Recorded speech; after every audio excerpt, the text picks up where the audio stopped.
अगर कुत्ता मुत्ते वो भी भगवान, एक जांडी के पेड़ भी भगवान, घासी रहे वो भी भगवान, पर कबीर साहिब भगवान नहीं। हमारे गुरुजी कहते हैं इतना कालजा चाहिए कबीर साहब को भगवान मानने के लिए। संत रामपाल जी महाराज जी का नाम सुनते ही अक्सर कर संतों में भगदड़ सी क्यों मच जाती है? वो सत्य के सिवाय दूसरी बात ही नहीं करते।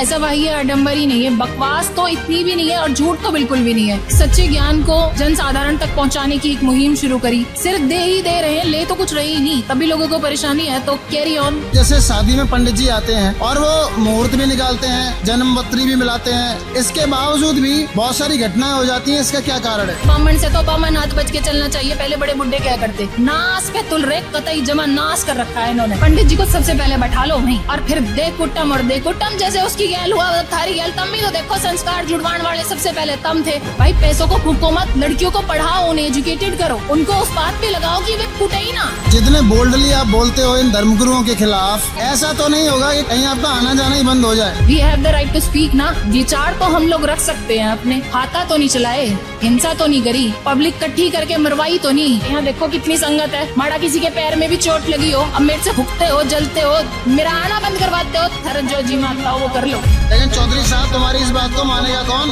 अजी मुझे मरवानी भी तो नहीं किसी को। जब वे आज यूँ कहें हम शिक्षित हैं, हमने फलाने कॉलेज से डिग्री ले रखी है जी, DU यूनिवर्सिटी से पढ़े, हम इलाहाबाद यूनिवर्सिटी से पढ़े, सारी डिग्रियों का क्या चार गाल है। जब तुम यूं नहीं पढ़ सकते, ती छुड़वा दी जी, हमारे देवता बाहर कटवा दिए, हमारा यो छुड़वा दिया, यो छुड़वा दिया, औरतों को सबसे ज्यादा परेशानी हमारा श्रृंगार छुड़वा दिया, सारी रोटी तो नहीं छुड़वाई।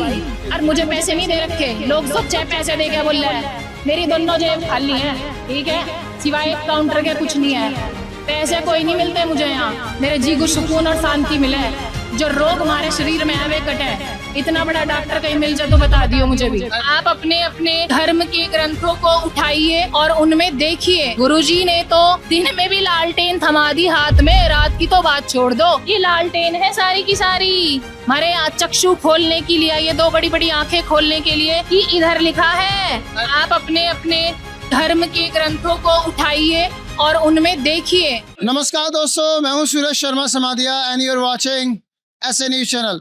हमारे साथ जुड़ चुकी हैं एक मेहमान जो पहले संत रामपाल जी महाराज जी के अनुयायी नहीं थी, तब भी हमने इनका इंटरव्यू लिया। 2-3 महीने बाद जब इन्होंने संत रामपाल जी महाराज जी से नाम दीक्षा ले लिया, फिर हमने इनका इंटरव्यू लिया और आज बहुत दिन बाद आज फिर से हम इनका इंटरव्यू लेंगे और समाज सुधार को लेकर, समाज कल्याण को लेकर, संत रामपाल जी महाराज जी के द्वारा जो कार्य किए जा रहे हैं उन पर इनकी राय जानेंगे।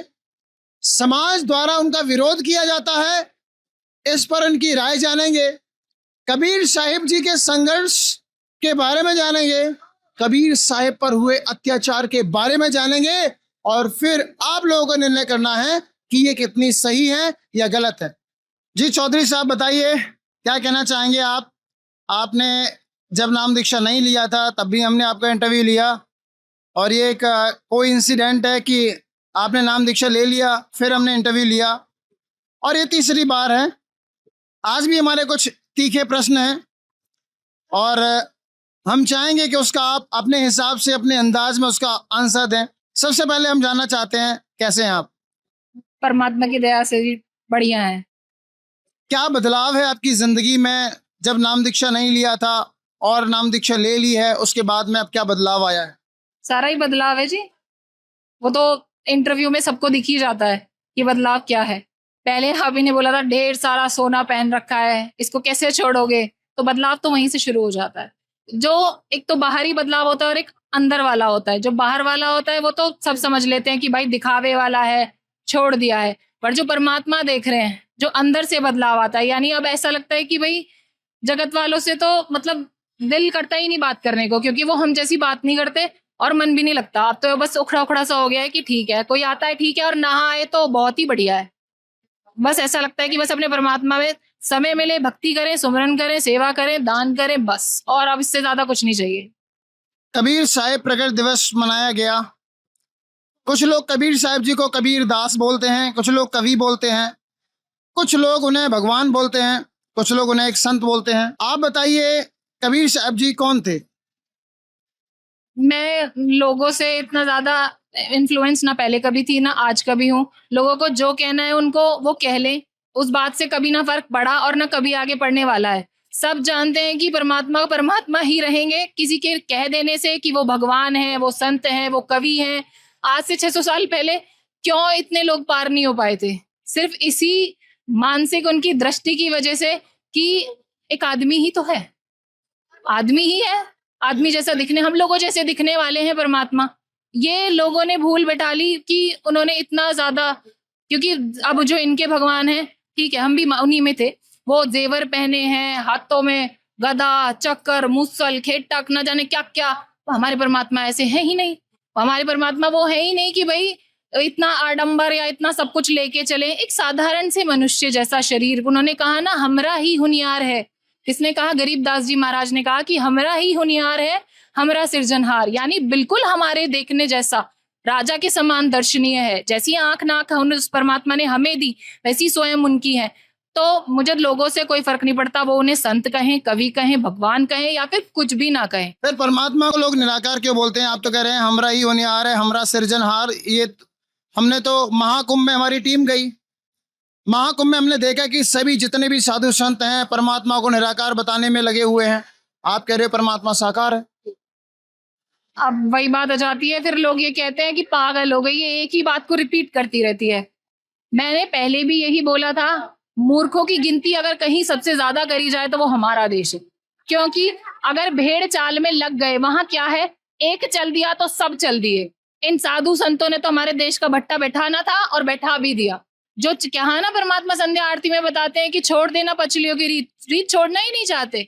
अगर एक भेड़ चाल में चल रहा है तो बैक टू बैक सभी वैसा ही करना चाहते हैं। ना तो कोई ज्ञान को समझना चाहता, ना ये देखना चाहता कि ये ऐसे क्यों कह रहे हैं कि परमात्मा भाई साकार है, साकार है, साकार है। यजुर्वेद में बता दिया, सामवेद में बता दिया, अथर्व में बता दिया, भाई गीता में भी बता दिया, कुरान में, गुरु ग्रंथ साहिब में, हर चीज में बता दिया कि परमात्मा साकार है, सह शरीर है, मनुष्य दृश्य है, तो अपने धूलोक से गति करता हुआ यहाँ पुण्यात्माओं को आकर मिलता है। कितनी बार कहकर बताएं, ऋग्वेद मंडल नंबर 9 सूक्त नंबर 82, इतने सारे मंत्र हैं, सब में परमात्मा के बारे में लिखा गया है कि भाई परमात्मा सशरीर है, साकार है और मनुष्य सदृश्य है। क्यों नहीं मानते लोग? अब कहते हैं निराकार है तो माने जाओ, घाटा जोड़े जाओ निराकार पे। तुमसे बनना बनाना कुछ नहीं है। नहीं कोई समझना चाहता तो समझाना भी नहीं है, उसको बोल सकते हैं। क्योंकि परमात्मा ने, हमने सीधा, उन्होंने एक कहा है कि कोयल का बच्चा जो होगा, एक बात है कि कोयल कभी अपना घोंसला नहीं बनाती। वो क्या करती है, कग्गे के घोंसले में अपने अंडों को रख देती है, और वो कग्गी क्या करती है, उन अंडों को भी सेती है अपने बच्चों के साथ में। क्या होता है कि जब वो बच्चे बड़े हो जाते हैं, कोयल निगरानी रखती है कि मेरे बच्चे हैं। वो बच्चे बड़े हो जाते हैं, पंख फैलाकर उड़ना शुरू करते हैं, तो कोयल अपना काम शुरू कर देती है। माता का काम है भाई अपने बच्चे को अपने पास लाना, तो वो वहां से कूकना शुरू करती है। तो कोयल के बच्चे थे, अपनी माँ की वाणी को समझे और फट उड़ गए उसके साथ में। पीछे से कग्गी भी उड़ना शुरू किया उसने भी कि देखो मेरे बच्चे कहाँ जा रहे हैं, उड़ा, अगर जाऊं उनके पीछे। कोयल अपना काम करती है, बच्चे उड़कर अपनी माँ के साथ चले जाते हैं। वो वापस आती है कि कहीं भाई बचे हुए भी चले ना जाए। तो जो कोयल के बच्चे थे अपने माँ की आवाज को सुनकर उड़ गए, कौवे के बच्चे वहीं बैठे रहे। तो कहने का मतलब सिर्फ इतना है, जो परमात्मा की हंस आत्माएं हैं या जो पुण्यात्मा भी हैं, जिन्हें भक्ति में थोड़ा भी लगाव है, वो परमात्मा का ज्ञान सुनकर एटलीस्ट इतना तो सोचते हैं कि हाँ भाई कुछ कह रहा है, सुन तो ले। और जो बिल्कुल ही नहीं सुनना चाहते, जिन्होंने एक निराकार शब्द को पकड़ लिया है ऐसे, भाई हम इसको ऐसे ही निराकार ही मानेंगे, फिर क्यों कहते हो कि बूंद समुद्र में जाकर मिल जाती है? फिर क्यों कहते हो? मरना थोड़ी था वहां जाके, हमें परमात्मा प्राप्ति करनी थी। अच्छा एक बात बताइए, बाकी के जितने भी महाकुंभ में हजारों लाखों साधु आए, वे सब गलत है? बिल्कुल 101%। अकेले संत रामपाल जी महाराज बिल्कुल 101% सही है, और बाकी सब एक ही घाटा जोड़ रखा है सबने। लेकिन चौधरी साहब, तुम्हारी इस बात को मानेगा कौन? अजी मुझे मनवानी भी तो नहीं किसी को। जब वे आज यूं कहें हम शिक्षित हैं, हमने फलाने कॉलेज से डिग्री ले रखी है जी, DU यूनिवर्सिटी से पढ़े, हम इलाहाबाद यूनिवर्सिटी से पढ़े, सारी डिग्रियों का क्या चार गालना है? जब तुम यूं नहीं पढ़ सकते, ये देख नहीं सकते कि जिसने जो बोल दिया कि परमात्मा निराकार है, अरे एक बार देखो, बताओ, कहो तो सही। अरे तुम कपड़ा भी ब्रांड का खरीदने जाते हो तो 70 बार टैग देखोगे, भाई ये बीबा है नहीं है, ये लुई विथोंग है या नहीं है, ये है उसका ब्रांड का नहीं है। तो तुम, अरे जिसने तुम्हें जन्म दिया, अपने सिरजनहार को तुम नहीं पहचान पा रहे, तो फिर उससे बड़ी बात अब इससे बोलने से नहीं होता। आदमी को समझना है, वो अपने से समझेगा। किसी के कहने से या इन्फ्लुएंस में आकर समझने से आज का यूथ वो बचा ही नहीं, क्योंकि उनकी मति को इतना हड़ दिया है इन संतों ने, महंतों ने, क्योंकि श्रद्धालु तो श्रद्धालु होता ही है, वो तो जाएगा ही, जिसमें भक्ति की कसक है उसको जहां जो मिलेगा वो उसको कसक के पकड़ लेगा। और अब तक उनका माइंड ऐसा सेट कर दिया है भर भर के कि जो तुम कर रहे हो वो गलत है। यानी जिधर कुत्ता मुत्ते वो भी भगवान, एक जांडी के पेड़ भी भगवान, वो घासी रहे वो भी भगवान, पर कबीर साहिब भगवान नहीं। हमारे गुरुजी कहते हैं इतना कालजा चाहिए कबीर साहब को भगवान मानने के लिए। और उन्होंने कहा भी है कि जचा के छोड़ेंगे कि कबीर परमात्मा ही भगवान है और कोई है ही नहीं भगवान। मानते कबीर साहब तो एक संत है, इससे ज्यादा तो कुछ पढ़ा नहीं हमने उनके बारे में। अगर मैं आप ये कह रहे हैं कि हमने ये कहा, किसने हम सब ने बोला, ठीक है, परमात्मा ने आकर या आपके भगवानों ने आकर नहीं बोला कि वो संत है। ये हम लोगों की ही धारणा है कि कबीर दास रहे, वो क्या ना संत रहे, वो कवि रहे। अरे परमात्मा ने अपनी भाषा में, जो हमारी लोकल डायलेक्टेड भाषा है, उसमें आकर अपना ज्ञान हम लोगों को समझाया सिखाया। किस लिए? कि बीच में एक मीडिएटर ना बने, कोई साधु, कोई पांडा या कोई और मीडिएटर बनकर ये ना ज्ञान को गलत ना समझाने लगे, ठीक है। और अब का टाइम क्या हो गया है कि हमें परमात्मा से मिलने के लिए एक मीडिएटर की जरूरत है, ठीक है। एक नहीं हजारों मीडिएटर बन जाते हैं बीच में, फिर भी इंसान कुछ नहीं पाता, हार थक कर अपने घर बैठ जाता है और नास्तिक बन जाता है। उसको समझ नहीं आता कि वो करे क्या। इधर वो समझना नहीं चाहता, क्योंकि बोलते हैं भक्ति छुड़वा दी जी, हमारे देवता बाहर कटवा दिए, हमारा यो छुड़वा दिया, यो छुड़वा दिया। औरतों को सबसे ज्यादा परेशानी, हमारा श्रृंगार छुड़वा दिया। तारी रोटी तो नहीं छुड़वाई। अरे जिससे तुम लोग अपनी दिनचर्या को सुबह सुबह उठकर अपना जीवन शुरू करते हो, अपनी जिंदगी को शुरू करते हो, खाना चाहिए सबसे मस्त, 2 रोटी 2 कपड़ा। उससे ज्यादा मुझे बता दो कोई क्या लेके जाएगा साथ में। एक बात आई है, जो एग्जीबिशन यहाँ पर सतलोक आश्रम वेदखेड़ी शामली में लगाई गई है, वहाँ पर कबीर साहिब जी की लीलाओं को दिखाया गया है। वहाँ पर बताया गया हमें कि कबीर साहिब जी के साथ में ये 52 बदमाशियाँ की थी। कबीर साहिब जी को 52 बार परेशान करने की कोशिश की, उन्हें मारने काटने की कोशिश की। ऐसा क्यों किया? क्योंकि परमात्मा, देखो परमात्मा का मतलब है परमात्मा, जो ना तो किसी को दुख दे, ना किसी को पीड़ा दे, ना किसी को कोई कष्ट दे, सुखी सुख दे। और आज माँ बाप भी वही है कि अपनी औलाद को मार नहीं सकते, उसे प्यार करेंगे, दुलार देंगे। तो फिर ये लोगों को समझ लेना चाहिए कि जो 21 ब्रह्मांड का स्वामी है तुमको जीवन दे रहा है, और फिर ये दिमाग क्यों नहीं लगाते कि वो तुम्हें लेके क्यों जा रहा है। अगर वो तुम्हारा भगवान है, तुम्हारा परमात्मा है, तुम्हारे परम पिता है, सब कुछ है, ठीक है ना। और कबीर परमात्मा तो कुछ भी नहीं है जो उनके साथ उन्होंने किया, ठीक है। तो फिर वही भगवान, वही तुम्हारा परमात्मा तुम्हें मार क्यों देता है। और हमारे परमात्मा के साथ, मतलब कबीर परमात्मा के साथ में कभी खूनी हाथी ले, कभी गरम कढ़ाया ले, कभी उनके साथ में मतलब वो हरकत है कि 18 लाख को चिट्ठी डाल दी कि फलाना दिन काशी में वो कबीर जुलाहा भाई भंडारा करवाएगा, किस लिए? कि उनकी बेइज्जती हो। पर परमात्मा ने उन सब बातों को नकार के अपने सशरीर वहीं बैठकर सतलोक गए, 18 लाख बैलों पर भोज आया, सबको करवाया, एक मोहर एक तोहर की बात लिख दी पंडितों ने, सब कुछ करवाया। तो फिर सोचना भी पड़ेगा इसके लिए। मैं ये पूछना चाहता हूँ कि आखिरकार अगर वो सही थे, अगर वो समाज के लिए अच्छा काम कर रहे थे, तो उनके साथ इन धर्मगुरुओं ने ऐसा क्यों किया? वो इसलिए किया क्योंकि अब यही है, एक 500 का नोट ये और एक ये, ठीक है, आपके पास दोनों है। सरकार क्या करती है, हमारे गुरुजी रोज बताते हैं कि भाई जो असली और नकली का भेद बताएगी। परमात्मा ने क्या करा, असली और नकली का भेद बताना शुरू करा, तो जो नकली है उन्हें समझ आ गया भाई हमारी दुकान बंद हो चुकी है, अब हमारे घर नहीं चलने। तो इसलिए परमात्मा को यानी कबीर साहिब को झूठा बताओ। सबसे बात ये बताओ, नीच जाति से है, भगवान अपने को खुद को भगवान कहता है, यूं कहता है मैं भगवान हूँ, मैं मेरे से नाम दीक्षा लो, मैं सबका भला करूंगा। तो इसलिए उनके प्रति झूठी धारणाएं फैलाना, फिर भी उन्होंने एक एक धारणा को गलत साबित किया, वहीं की वहीं, to the point to the time. तो इससे ज्यादा लोगों की मानसिकता वही बन गई। अक्सर कर कबीर साहिब जी का नाम सुनकर उस समय लोग चिढ़ क्यों जाया करते थे? क्योंकि उन्होंने हमेशा वो सच्चाई, वो निज स्थान, वो घर जहां से हम लोग आए, और क्या सद्भक्ति हम लोगों को करनी है जिससे हमें मनुष्य योनि मिली और हमें उसका फायदा कैसे उठाना है, वो बताया उस परमात्मा ने। और इधर वाले सदा झूठ, पैसा, ढोंग और कुछ भी नहीं। इसलिए परमात्मा को सदा इतने कष्ट झेलने पड़े, इसलिए उनको कंकड़ों से भी, उनके साथ उन्हें खूनी हाथी से भी, उनको कढ़ाई के में तेल में भी, इसलिए उनको हर जगह झूठा साबित करवाना, उनके साथ ये फरेब सब करने, यही कारण रहा कि जो इधर के धर्मगुरु थे वो उनसे चिढ़ते थे। जितने बोल्डली आप बोलते हो इन धर्मगुरुओं के खिलाफ, उन पे ऐसा तो नहीं होगा कि कहीं आपका आना जाना ही बंद हो जाए? मैं ना बस यही तो एक प्रॉब्लम हो गई इस डेमोक्रेसी की। We have the right to speak ना, विचार तो हम लोग रख सकते हैं अपने, उस पर तो कोई प्रतिबंधी नहीं है अभी। वे भी रखते हैं अपने और हमें भी उतनी ही स्वतंत्रता मुझे लगता है हमारा क्या कॉन्स्टिट्यूशन देता है, संविधान देता है हमें भी। हाथा तो नहीं चलाए, हिंसा तो नहीं करी, पब्लिक इकट्ठी करके मरवाई तो नहीं, कुंभ में 20 लाख लोग मर गए, हुजूम तो नहीं करवाए। यहाँ देखो कितनी संगत है, माड़ा किसी के पैर में भी चोट लगी हो, अब मेरे से फुकते हो, जलते हो, मेरा आना बंद करवाते हो, थर जो जी में आता हो वो कर लो। इससे ज्यादा कुछ नहीं कर सकते। सच अब तो ये पता चल गया कि सच क्या है और झूठ क्या है। और भाई मैं उनमें से हूं नहीं जो आंखों देखी मक्खी को नू उठावे नू धर के और पी जा, नहीं। बहुत झेल लिया, अब इससे आगे कसर नहीं है झेलने की, सच के साथ ही जाना है और जो परमात्मा बताते हैं वो ही करना है ना, उससे आगे कुछ आगे दिखता ही नहीं। अब आज की दशा ये है समाज की, संत रामपाल जी महाराज जी का नाम सुनते ही अक्सर कर संतों में भगदड़ सी क्यों मच जाती है? वो सत्य के सिवाय दूसरी बात ही नहीं करते। ऐसा वही है, आडंबर ही नहीं है, बकवास तो इतनी भी नहीं है और झूठ तो बिल्कुल भी नहीं है।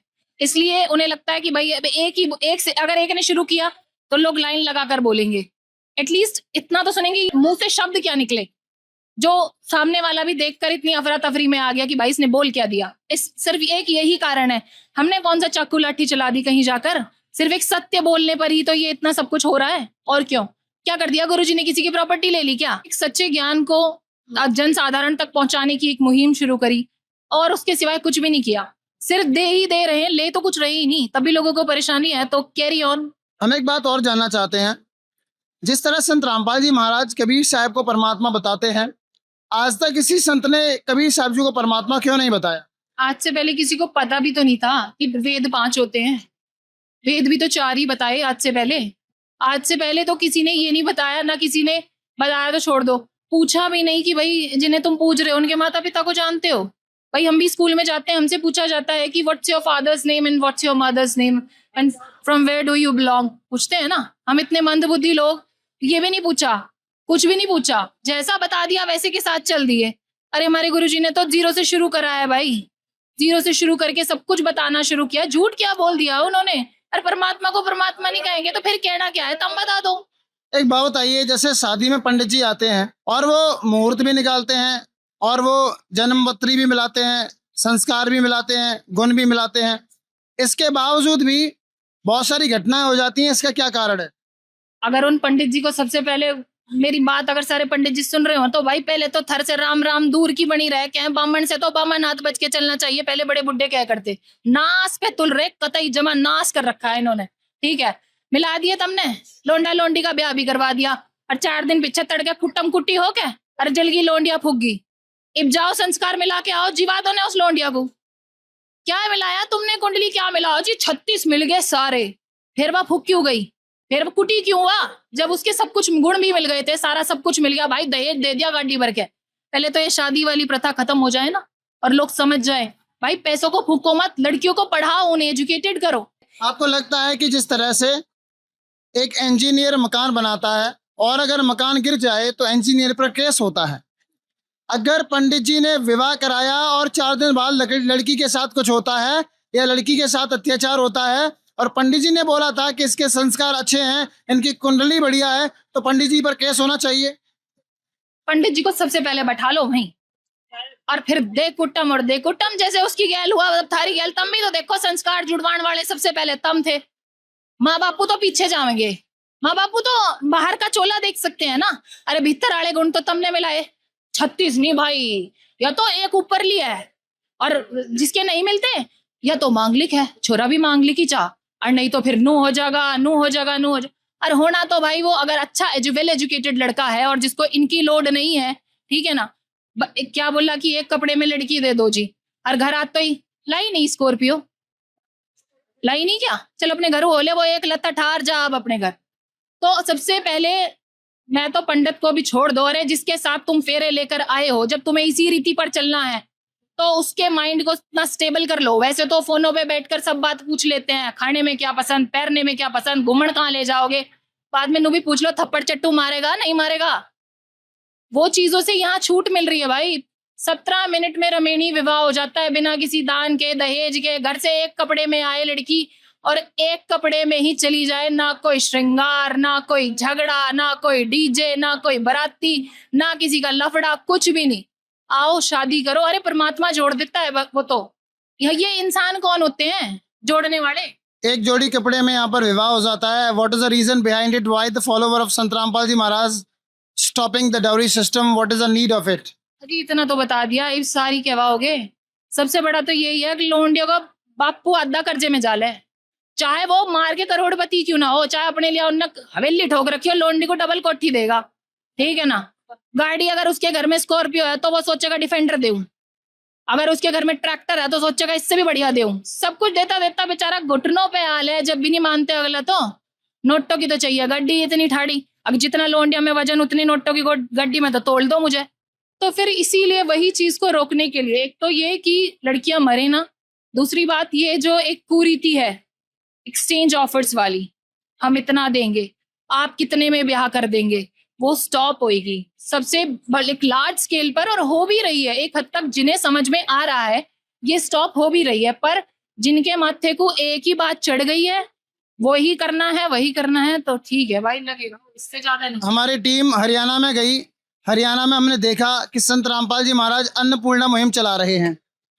हरियाणा के गांव के जो लोकल के लोग थे वो बता रहे थे कि ऐसा संत हमने पहली बार देखा। संत हमारे यहाँ पर बहुत आते हैं, वो भिक्षा भी मांगते हैं, वो रोटी भी मांगते हैं, बोलते हैं हम तुम्हारा ये दुआ देंगे वो दुआ देंगे। भीख मांग कर खाने वाले संत तो बहुत देखे हैं, लेकिन एक ऐसा संत रामपाल जी महाराज पहली बार देखे हैं जो जरूरतमंदों तक राशन सामग्री पहुंचा रहे हैं। अगर वो जो संत जिसकी आप बात कर रहे हो कि मांग कर खा रहा है और फिर कह रहा है तुम्हें ये दिवा देंगे, तो फिर वो इतना ठड़ा आप ही बोले भाई पहले तू भीख मत मांग, अपने लिए कोठी बनवा ले, और इससे ज्यादा की बात मुझे जब दे लियो, ठीक है ना। और रही बात हमारे गुरुजी की, उन्होंने गरीबों को कपड़ा दिया, रोटी दी, मकान दिया, इवन नीडेड को नौकरियां भी दी, सारी चीजें वो दे रहे हैं, एजुकेशन भी दी, सबसे बड़ी शिक्षा सबसे जरूरी है, एजुकेशन भी वो दे रहे हैं, और राशन भी दे रहे हैं। पेट जो सबसे जरूरी चीज है कि आदमी चलेगा किससे, ये ऐसा घटिया शरीर दे दिया 5 तत्व का, जब तक चाकी में गेहूं ना गेरो वह उसमें चून नहीं पिसेगी, रोटी नहीं चलेगी तो वो शरीर कैसे चलेगा। इतना कच्चा शरीर दे दिया कि जब तक हम धड़ी पक्का अनाज इसमें टोह नहीं लेंगे ये चलेगा नहीं, ठीक। तो फिर हमारे गुरुजी ने क्या गलती कर दी? अरे धूम बाट थोड़ी है, थारे आगे ढोल बजा कर नोट थोड़ी मांग रहे हैं, हमें दे ही तो रहे हैं और फिर भी नहीं समझ पा रहे। तो ये तुम लोगों की, लेकिन कुछ कथावाचक कहते हैं कि जैसे रामपाल जी महाराज भंडारे करते हैं ऐसे तो भंडारे हम भी करते हैं। Please on TV on camera बोल रही हूँ, कर लो, और मैं खुद को आमंत्रित अपने आप कर रही हूँ, आप जहां करोगे हम भी आ जाओगे। एक अद्धा करके तो दिखा दो, संगत पे पैसा गिरवा के लगा के वो डिजिटल क्या बोल रहे हैं उन्हें, बार कोड वे लगा के तुम अपने टीवीओ पे इतने चौड़े चौड़े, अब इसमें पीली पट्टी यो नंबर चल रहा है, पीली तो हमारे गुरुजी के में चले है, तारे में तो पता नहीं के चले है, वहां नीचे लगा के स्कैनर और यहाँ पैसे डाल दें, और ये गऊ का दान है, जो श्रद्धालु आते हैं उनके लिए भोजन। अरे यहाँ श्रद्धालु आ रहे ना, पूछ भी लो किसी ने 1 रुपया भी दिया हो भीतर जाके, इसे भी भरे, और जो थैली लावे उसे भी भरे, और घर वालों के लिए भी लेके जावे, और कोई नु भी पूछता हो भाई कते खा लिया, रुपए तो दे। ये है भंडारा, वो भंडारा नहीं है। अरे तुम्हारे पैसे से तुम्हारा पेट भरन लग रहे, आप पे घर भर लो, अपने घर खा लो उस पैसे से बैठ के, जो थारा जी करे, पनीर करे, छोले करे, क्या बनाते हैं वो, समोसे बना दिए, वो खाने की चीज है इतनी गर्मी में। अरे शुद्ध देसी घी से निर्मित अपने घर में बैठकर खाओ, ठीक है, कभी कभी का ऐलान बढ़िया लगे करे, नो रोज रोज नहीं। ये है भंडारा। मैं भूल गई फोटो लेना, नहीं तो इसके साथ अटैच भी कर देते कि भोजन भंडारा किसको बोलते हैं, ठीक है ना, क्योंकि हमें वो दिखावे का शौक नहीं है, ठीक है। मट्ठा अलग जी, खिचड़ी अलग, मटर की, ठीक है, एक दाल है, जने कोई सब्जी खत्म हो जाए तो दूसरी है, तीनों तरीके की सलाद है, और क्या चाहिए, रोटी है, फुल्का है, जिसको पूरी खानी है वो पूरी है, ठंडा पानी है, गर्मी हुई तो परमात्मा ने जलजीरे बनवा दिए, जलेबी है, लाडू है, खुरमे, क्या क्या चाहिए, और इसे वाटर वेपर भी लगा रखे। और ये देखो अब तो सबसे बड़ी बात कि परमात्मा ने भीतर जाके देखो पंखे भी तड़े आ लिए मानसों के सिर पे, और वाटर वेपर वाले फुहारे, इतनी गर्मी है अंदर, किसी संत के मैं दिखा दियो हमें, इब लगा दे कोई, तो मैं कह नहीं सकती एक दिन के लिए आके भाई लाइव टीवी हो रहा है दिखा ले, यहाँ कभी भी आ जाइयो बे भंडारे के भी, यहाँ 24 घंटे चले हैं ये, जब यहाँ भगत आ जा तो। और मुझे पैसे नहीं दे रखे, लोग सोचे पैसे दे के बोल रहे हैं, मेरी दोनों जेब खाली है, ठीक है, सिवाय एक काउंटर के कुछ नहीं है। पैसे कोई नहीं मिलते मुझे यहाँ, मेरे जी को सुकून और शांति मिले। जो रोग हमारे शरीर में है वे कटे। इतना बड़ा डॉक्टर कहीं मिल जाए तो बता दियो मुझे भी। और हमें कुछ नहीं मिलता, पैसे दे के अगर मिलता है तो भाई आ जाओ, ले जाओ, तुम भी अपना भला करवा लो, ले लो पीसे, जेब भर लो, ठीक है ना। पैसे लेकर नहीं बोलता इंसान, वो होंगे जो बोलते हैं पैसे देके इंटरव्यू देते हैं। एक अनुयायी, एक चेले क्या हो ना, एक चेला पैसे लेके नहीं बोलता यहाँ। ऐसे से तो हम अभी पता लगा लेते हैं। क्या काम करते हो आप? फिलहाल तो मैं ज्यादातर, मेरा काम जीप चलाने का ही है, होम मेकर हूं मैं। उससे बड़ा काम अगर कोई कर दो तो मैं जानू। पापा जी क्या काम करते हैं आपके? पापा मेरे पुलिस में है। जो 8 से और 8 वाली ड्यूटी वो लोग करते हैं ना, मेरी सुबह 8 से और 24 घंटा चलती है। मेरी ड्यूटी ऑफ नहीं होती, ठीक है ना। कभी बच्चे को देखना, घर वालों को देखना, 3 समय की रोटी पोना कर लो ना। फिर नहीं, अगर आपके पापा जी पुलिस में हैं तो फिर आप पैसे लेके ऐसे किसी का प्रचार तो नहीं करेंगी, मुझे नहीं लगता। तो दोस्तों, इस बात की तहकीकात के लिए हमारी टीम मौजूद है सतलोक आश्रम वेदखेड़ी की लाइब्रेरी में। और जो भी बातें इन बहन जी ने बताई, इसके लिए हम यहाँ लाइब्रेरी में आ चुके हैं। मैं कैमरामैन से कहूँगा आगे जाएं और दिखाएं कि किस प्रकार से यहाँ पर सदग्रंथ रखे हुए हैं। आप देखिए यहाँ पर किस प्रकार से सभी सदग्रंथ यहाँ पर मौजूद हैं। कुरान है, बाइबल है, गुरु ग्रंथ साहिब है, श्रीमद देवी महापुराण है, सभी पवित्र धर्मों के सभी सदग्रंथ यहाँ पर मौजूद हैं, आप देख सकते हैं। आइए बहन जी दिखाइए, कुरान शरीफ में कहाँ लिखा है कि परमात्मा है वो कबीर साहिब जी हैं? देखिए, ये पुस्तक है कुरान शरीफ, अच्छे से देख लें, ठीक है।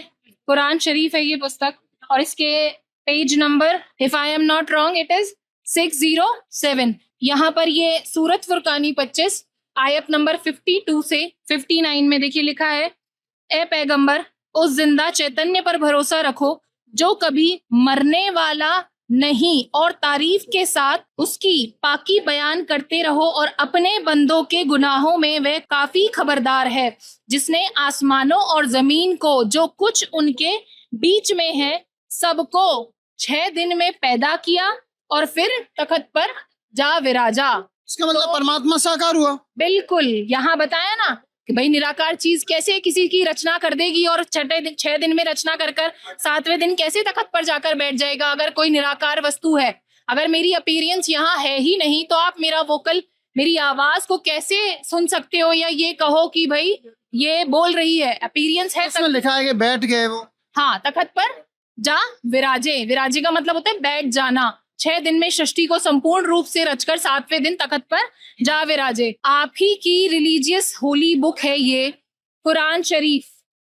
अगर मैंने सही पढ़ा है, कुरान शरीफ है ये, मैंने नहीं लिखी, मेरी कोई प्रिंटिंग प्रेस नहीं जहां से प्रिंट होकर आई है, ठीक है।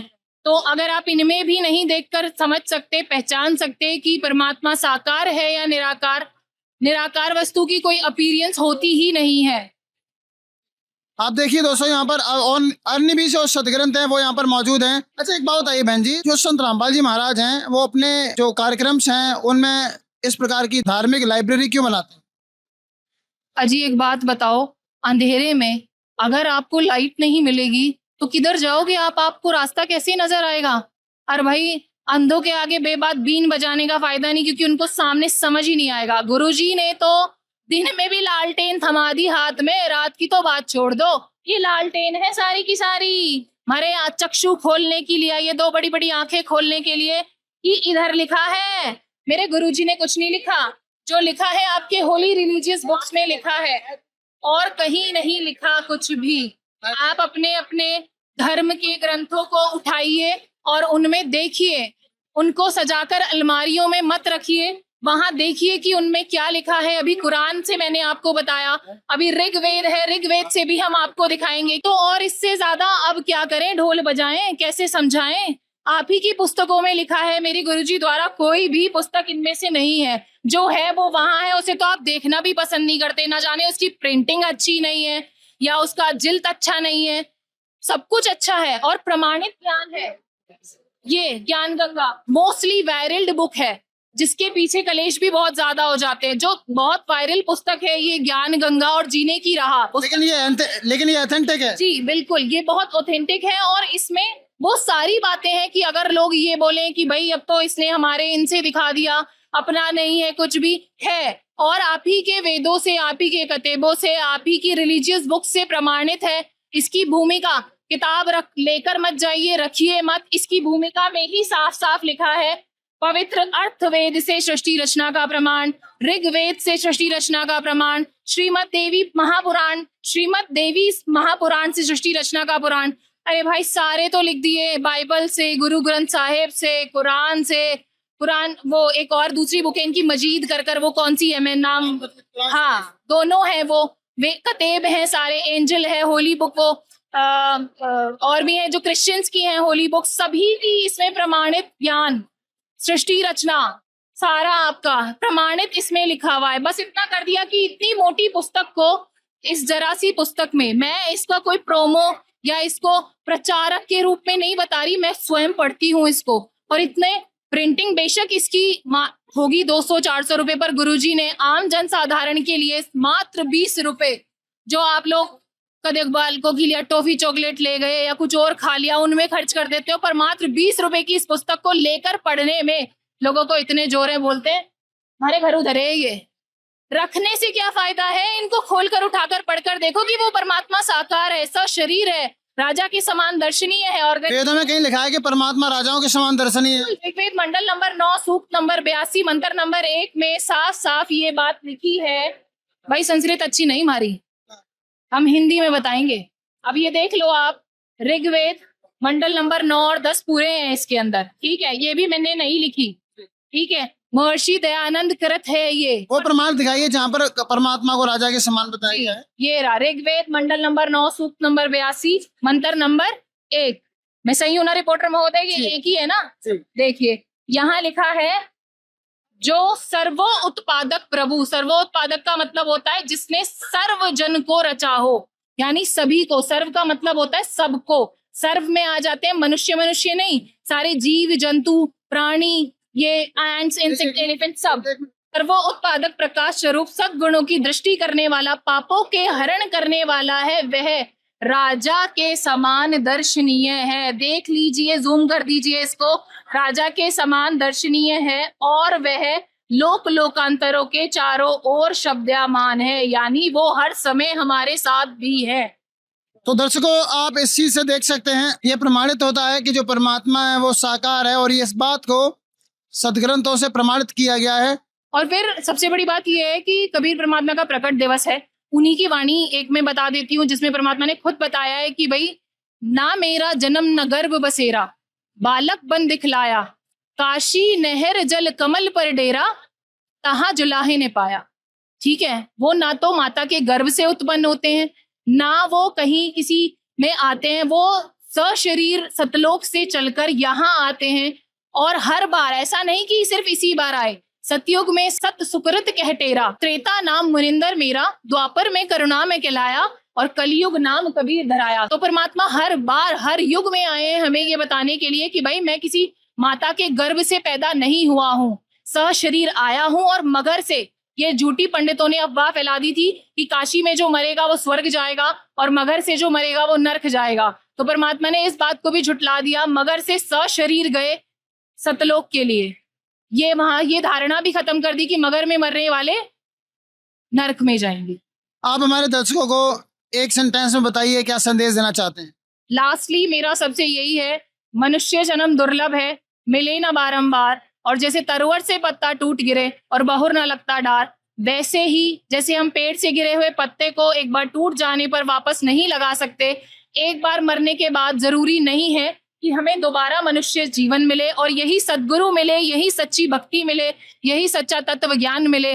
तो मेरी तो सबसे करबद्ध हाथ जोड़कर प्रार्थना है कि ज्ञान को समझें, एक बार आए, जरूर आकर देखें, और बस ज्ञान को समझकर, जरूरी नहीं है, फोर्स नहीं है, प्रेशर नहीं है कि नाम दीक्षा ले, एटलीस्ट कंपैरिजन कर कर देख ले कि आपको कितना झूठ परोसा जा रहा है और रोज खिलाया जा रहा है। थैंक यू सो मच, बहुत बहुत धन्यवाद जी। सच साहेब।